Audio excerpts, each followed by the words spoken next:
اسلامی اخلاق اور تصوف کا یونٹ 3 ہے۔ اس سے پہلے کی ویڈیو میں ہم نے فضائل اخلاق کی تعلیمات، پھر فضائل اخلاق کی اقسام، پھر اخلاق حسنہ کی تعلیمات، پھر فضائل اخلاق کے نمات کے بارے میں پڑھا تھا۔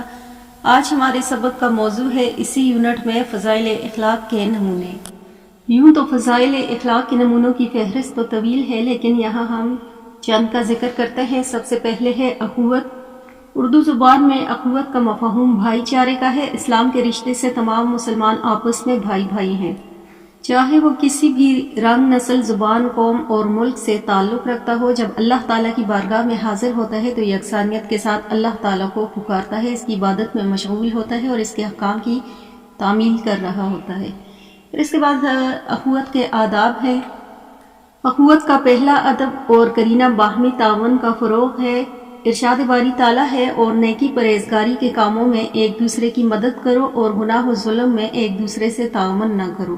تو اس آیت مبارکہ میں ایمان والوں کو حکم دیا گیا کہ وہ نہ صرف مسلمانوں بلکہ غیر مسلموں کے ساتھ بھی نیکی اور تقوی کے کاموں میں ایک دوسرے کی مدد فرمائیں۔ پھر اخوت کا دوسرا جذبہ محبت کا پرخلوص اظہار ہے۔ اخوت کا تیسرا کرینہ خیرخواہی ہے۔ حسن اخلاق کا تقاضا ہے کہ مسلمان دوسرے مسلمان کے خیرخواہی کریں، اس کی بھلائی چاہیں، اس لیے کہ اسلام سراپے دین رحمت و خیرخواہی ہے۔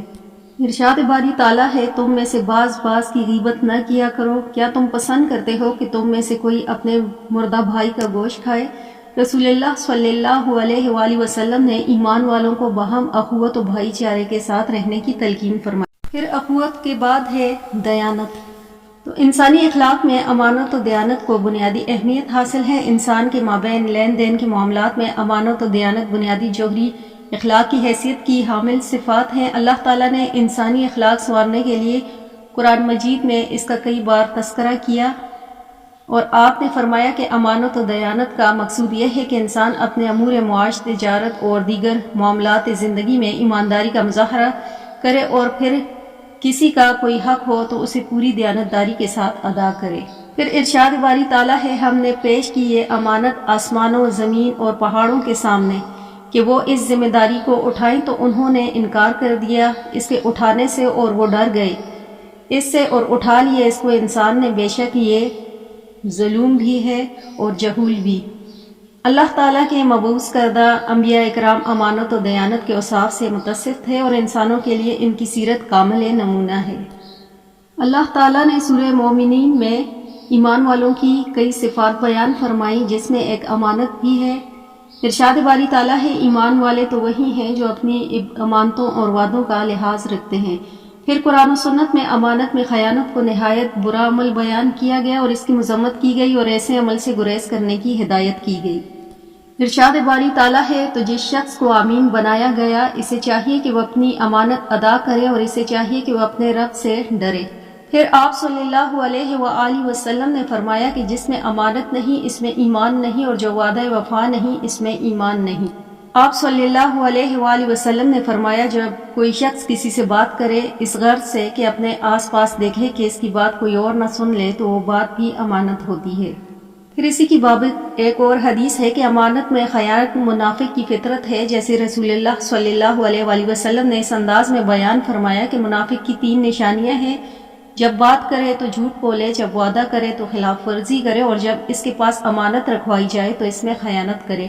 قرآن و سنت کی تعلیمات سے واضح ہے کہ امانت و دیانت اللہ تعالیٰ کے نزدیک پسندیدہ اعمال ہیں اور انبیاء اکرام کے اوصاف حمیدہ ہیں۔ پھر امانت کے بعد بات کرتے ہیں حیا کی۔ فضائل اخلاق میں حیا کو خاص مقام حاصل ہے۔ یہ انسانی فطرت میں شامل بنیادی وصف ہے۔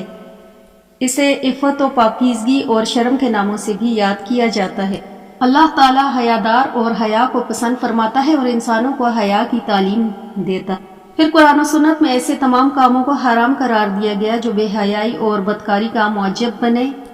آیات قرآنیہ سے امت مسلمہ کو یہ پیغام دیا جا رہا ہے کہ امت کا ہر فرد، چاہے مرد ہو یا عورت، اپنے اندر حیا پیدا کرے۔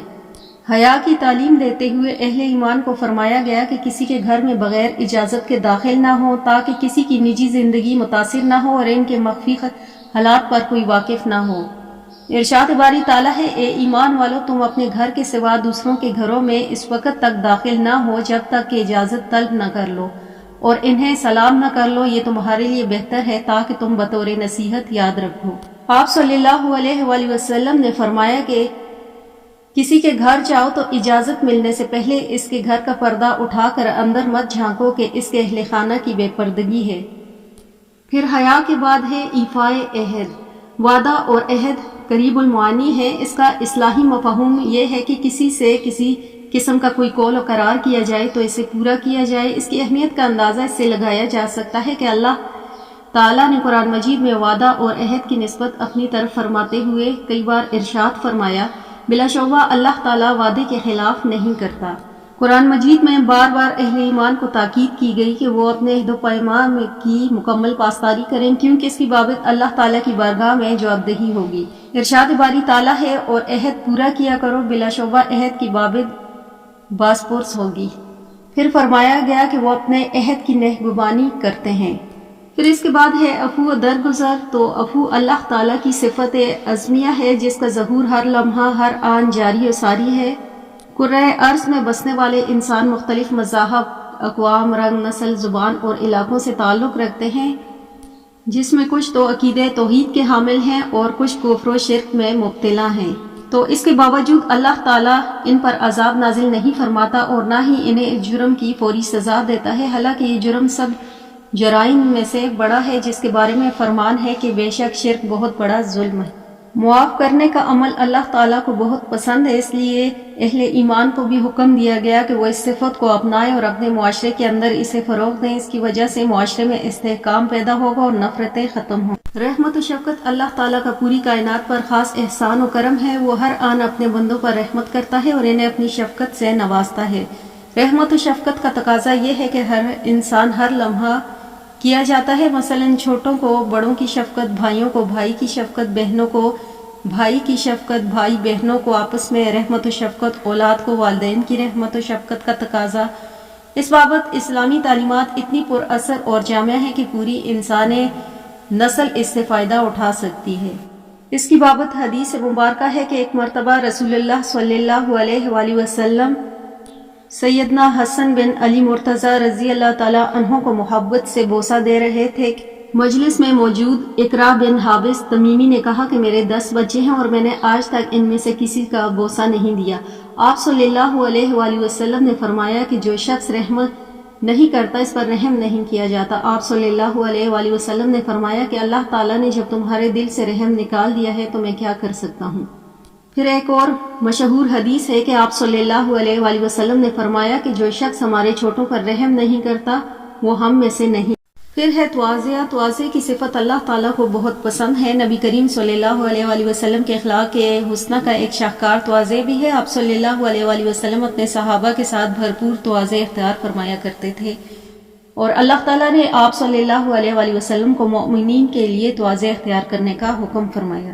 ارشاد باری تعالیٰ ہے، اور ان دونوں یعنی والدین کے سامنے اپنے پروں کو رحمت کے ساتھ جھکا دو۔ قرآن مجید میں اللہ کے بندوں کو تواضع کی تعلیم دیتا ہے اور اللہ کے بندوں کو وصف بیان کرتا ہے۔ وہ زمین اس طرح وقار کے ساتھ رہتے ہیں کہ ان کی تواضع کی جھلک ہر کوئی بآسانی ملاحظہ کر سکتا ہے۔ ارشاد باری تعالیٰ ہے، اور رحمان کے بندے زمین پر باوقار انداز میں عاجزی کے ساتھ چلتے ہیں۔ تواضع اور انکساری کی صفت اختیار کرنے کی نصیحت حضرت لقمان نے اپنی فرزند کو جس انداز میں کی ہے، اسے قرآن مجید نے یوں بیان فرمایا، اور لوگوں سے بے رخی نہ کرو اور زمین پر اکڑ کر نہ چلو۔ اس کا منشا یہ ہے کہ انسان میں تکبر اور غرور پیدا نہ ہو، انسان خود کو بھی ایک دوسرے کو بھی انسان ہی سمجھے اور اس میں احترام و انسانیت کا جذبہ ہر آن بیدار رہے۔ پھر ہے عدل و انصاف۔ عدل اللہ تعالیٰ کی صفت ہے اور اس کے صفاتی ناموں میں سے ایک نام العدل بھی ہے۔ لغت کے اعتبار سے کسی چیز کو 2 برابر حصوں میں تقسیم کرنے کو عدل کہتے ہیں۔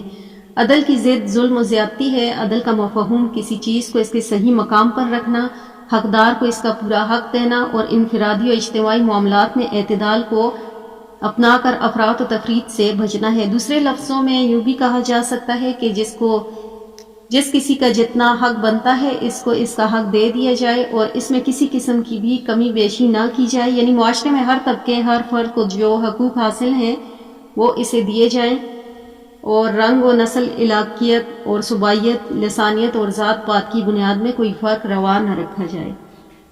پھر فضائل اخلاق میں عدل و انصاف کا اہم مقام حاصل ہے۔ کائنات کا سارا نظام آسمانی ہو یا زمینی، سب کا سب عدل و انصاف پر قائم ہے، اور اللہ تعالیٰ اپنی تمام مخلوقات میں عدل قائم کیے ہوئے ہے۔ عدل و انصاف کا جو پیمانہ اسلام نے دیا ہے، دنیا میں اس کی کوئی مثال نہیں ملتی، اور اللہ تعالیٰ نے قرآن مجید میں عدل کا حکم دیا ہے، اور رسول کریم صلی اللہ علیہ وآلہ وسلم نے اپنے قول و فعل سے عدل و انصاف کی بہترین مثالیں قائم کی ہیں۔ پھر ہے عدل و انصاف کی اہمیت۔ اسلام نے عدل و انصاف کی اہمیت پر بہت زور دیا ہے۔ ارشاد باری تعالیٰ: اے ایمان والو، اللہ کے لیے حق پر مضبوطی سے قائم رہنے والے ہو جاؤ۔ درآں حال یہ ہے کہ تم انصاف کے ساتھ گواہی دینے والے ہو، کسی قوم کی عداوت تمہیں بے انصافی پر نہ ابھارے، تم عدل کرتے رہو، کیونکہ وہ تقوی کی زیادہ قریب ہے، اور اللہ سے ڈرتے رہو، بے شک اللہ تمہارے سب کاموں کو خوب جاننے والا ہے۔ اس طرح ایک اور مقام پر فرمایا: اگر تم ان فریقین کے درمیان فیصلہ کرو تو انصاف سے فیصلہ کرو، بے شک اللہ تعالیٰ انصاف کرنے والوں کو پسند فرماتا ہے۔ اسلام نے باہمی تعلقات اور لین دین میں دیانتداری، عدالتی معاملات میں سچی گواہی اور عدل و انصاف کے ساتھ فیصلہ کرنے کی بار بار تاکید کی ہے، تاکہ حقوق العباد متاثر نہ ہوں۔ پھر سماجی عدل و انصاف، تو اسلامی سماجی انصاف کی فراہمی اور معاشرتی مساوات کا سب سے بڑا علمبردار، قائل اور سچا داعی ہے۔ اسلام نے معاشرے میں موجود تمام انسانوں کو ایک جیسے مقام سے نوازا ہے۔ پھر ہے معاشرتی عدل و انصاف۔ معاشرتی عدل و انصاف سے معاشرے کے ہر شعبے، ہر طبقے، ہر فرد کو عدل و انصاف فراہم کرتا ہے۔ کسی بھی شخص کا اگر اعزاز و اکرام ہو تو وہ صرف اور صرف اس کے علم، تقوی اور اچھی سیرت و کردار کی بنیاد پر ہوگا۔ پھر ہے قانونی عدل و انصاف۔ عدل و انصاف کی دوسری قسم قانونی عدل و انصاف ہے۔ اس کا مطلب یہ ہے کہ جب کوئی مظلوم کسی حاکم، قاضی یا جج کے سامنے کوئی فریاد لے کر جائے تو بغیر کسی سفارش کے اور بغیر کسی رشوت کے اسے انصاف مل سکے۔ کسی شخص کی غربت یا معاشرے میں اس کی کم زور حیثیت حصول انصاف کے لیے اس کی راہ میں رکاوٹ نہ بنے، اور نہ یہ کہ کوئی شخص اپنے منصب یا دولت کی وجہ سے انصاف پر اثر انداز ہو سکے۔ قانونی عدل کے متعلق سورہ نساء میں ارشاد باری تعالیٰ ہے کہ اور جب تم لوگوں کے درمیان فیصلہ کرو تو انصاف کے ساتھ کرو۔ پھر ہے سیاسی عدل و انصاف۔ تو عدل و انصاف کی تیسری قسم سیاسی عدل و انصاف ہے، جس کا مطلب یہ ہے کہ امور مملکت میں توازن و اعتدال قائم کیا جائے، معاشرت کے مختلف عناصر، طبقات، قبائلوں اور گروہوں کے ساتھ انصاف کرنا، ان کے حقوق ادا کرنا، انہیں فرائض کی ادائیگی کے لیے تیار کرنا، اور ایسی فضا قائم کرنا جس میں ہر شخص یہ محسوس کرے کہ واقعی انصاف کیا جا رہا ہے، سیاسی عدل و انصاف کہلاتا ہے۔ پھر ہے معاشی عدل و انصاف۔ عدل و انصاف کی ایک اور قسم معاشی عدل و انصاف ہے۔ اس کا مطلب یہ ہے کہ مال خرچ کرنے میں افراط و تفریط، اسراف و بخیل سے کام نہ لیا جائے، بلکہ میانہ روی اختیار کی جائے۔ ارشاد والی تعالیٰ ہے: اور وہ لوگ جب خرچ کرتے ہیں تو نہ ہی فضول خرچی کرتے ہیں اور نہ ہی کنجوسی کرتے ہیں، بلکہ ان کا طرز عمل میانہ روی کا ہوتا ہے۔ معاشی عدل و انصاف سے مراد یہ بھی ہے کہ وسائل رزق اور معیشت پر چند افراد کی اجارہ داری نہ ہو، بلکہ معاش کی راہیں سب کے لیے یکساں طور پر کھلی ہوں۔ ارشاد باری تعالیٰ ہے: تاکہ تم دولت تمہارے امیروں کے درمیان ہی نہ رہے۔ پھر اس کے بعد ہے مذہبی عدل و انصاف۔ تو عدل و انصاف کی ایک قسم مذہبی عدل و انصاف بھی ہے، جس کا مفہوم یہ ہے کہ اللہ اور رسول اکرم صلی اللہ علیہ وآلہ وسلم کے احکامات پر پورا عمل کیا جائے۔ دوسرے لفظوں میں شریعت مطہرہ نے جن امر، عبادات و معاملات، اخلاقیات پر عمل کرنے کا حکم دیا ہے، ان میں عمل کیا جائے، اور جن نواہی سے بچنے کا حکم دیا گیا ہے اس سے اجتناب کیا جائے۔ مذہبی عدل و انصاف کا ایک مفہوم یہ بھی ہے کہ علماء اکرام عامۃ المسلمین کی صحیح طور پر رہنمائی کریں، تعصب کے بغیر عقائد و مسائل کو بیان کریں، احکام و مسائل میں افراط و تفریط سے گریز کریں، اعتدال کی راہیں اپنائیں، اور اگر اہل علم پر جب حق کو صواب واضح ہو جائے تو ہٹ درمی، مسلکی تعصب اور دنیاوی مفادات سے بالا تر ہو کر حق اور سچ کو قبول کریں اور صرف حق اور سچ کا ہی ساتھ دیں۔ اسی کے ساتھ ہمارا یونٹ 3 اختتام پذیر ہوا۔ اس میں ہم نے پڑھا فضائل اخلاق کی تعلیمات کے بارے میں، پھر فضائل اخلاق کی اقسام، پھر اخلاق حسنہ کی تعلیم، اور پھر فضائل اخلاق کے انعامات کا ذکر کیا، پھر فضائل اخلاق کے نمونوں کی واقفیت کے بارے میں پڑھا۔